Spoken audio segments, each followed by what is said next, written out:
ምስጋና በህይወታችን ትልቁ ኃይል ነው።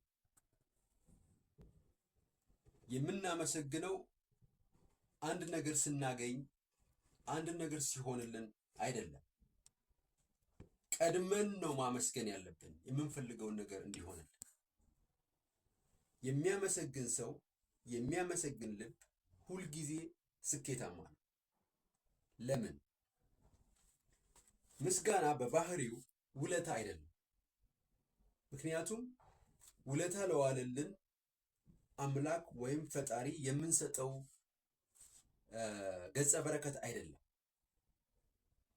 ምስጋና አላይመንትን ከፈጣሪ ጋር ከሃየር ፐርፐስ ከሃየር ሎው ጋር በውስጣችን ካለው ፈጣሪ ጋር ግንኙነት የምንፈጥርበት መንገድ ነው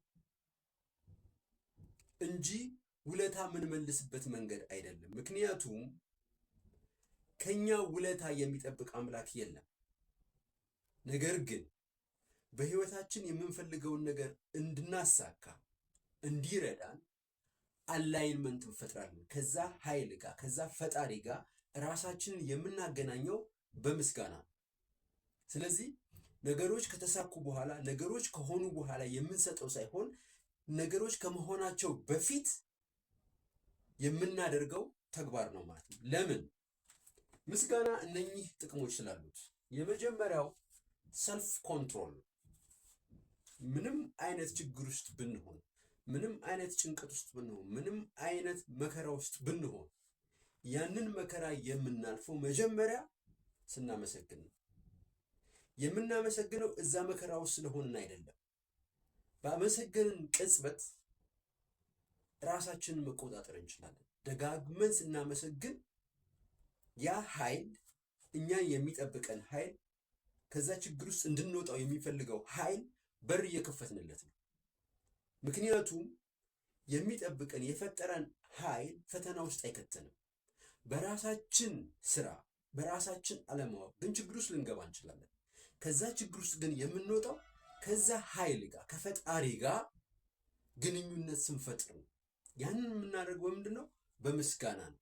ባመሰገንን ቁጥር ምናደርጋለን? የፈጣሪን ትብብር እናገኛለን።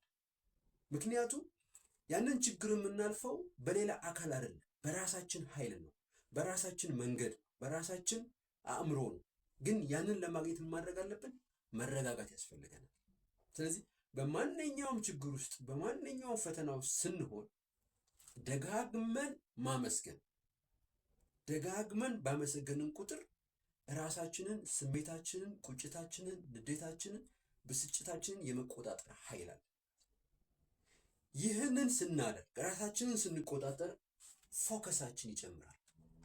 በነገሮች ላይ ያለን ትኩረት ይጨምራል። ነገር ግን ብዙ አይነት ስሜቶች እያስተናገድን ብስጭት፣ ቁጭት፣ ንዴት እያስተናገድን ፎከስ አይኖረንም። ስናመሰግን ውስጣችን ሲረጋጋ አንዳች ኃይል ከውስጣችን ስለሚወጣ ኮንፊደንሳችን ይጨምራል፣ ትኩረታችን ይጨምራል። ያ ነገሮችን በግልጽ እንድናይ ይረዳናል። ሌላው ምስጋና በህይወታችን ሲኖር ሰላም ይኖራል፣ ፒስ።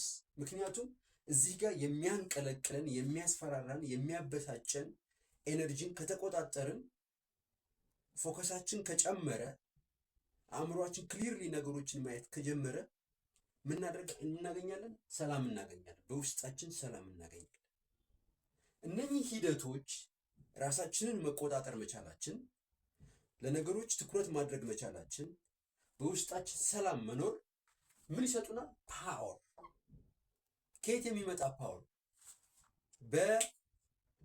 በብስጭት በንዴት በቁጭት ይባክን የነበረው ፓወር ወደ ምን ይቀየራል? ወደ ፖዚቲቭ ኤነርጂ ይቀየራል። ስለዚህ ችግራችንን በተረጋጋ ሁኔታ ለመቅረፍ እንችላለን፣ ወይም ደግሞ የምንፈልገውን ነገር ለማሳካት ትልቅ ኃይል እናገኛለን። ስለዚህ ምስጋና ስፒሪቹዋል የሆነ ፓወር ነው። ከፈጣሪ እርዳታ ትብብር የምናገኝበት አንድ ነገር ገና እንደምናደርገው ስናስብ ስናልም ነው ማመስገን ያለብን እንጂ ሲሳካልን አይደለም ማመስገን ያለብን። በችግር ውስጥ ባንሆን እንኳን አንድን ነገር ስናቅድ፣ አንድን ነገር ማድረግ ስንፈልግ ቀድመን ማመስገን ያ የምንፈልገው ነገር ወደኛ እንዲቀርብ ያደርገዋል። ለምን? የፈጣሪን ትብብር የሃየር ሎው ትብብር እናገኛለን ማለት ነው። ስለዚህ ምስጋናን ደጋግሞ ማመስገን በማንኛውም ሁኔታ ውስጥ ብንሆን፣ በችግር ውስጥም ብንሆን ደጋግመን ማመስገን ከችግር ያወጣናል። በህይወት ጎላችንም ቢሆን ለማሳካት ደጋግመን ማመስገን ከግባችን ያደርሰናል። ስለዚህ ምስጋና ውለታ ሳይሆን የውስጥ ኃይላችንን እንድንጠቀም የሚረዳ ስፒሪቹዋል ወይም መንፈሳዊ መንገድ ነው ማለት ነው። አመሰግናለሁ።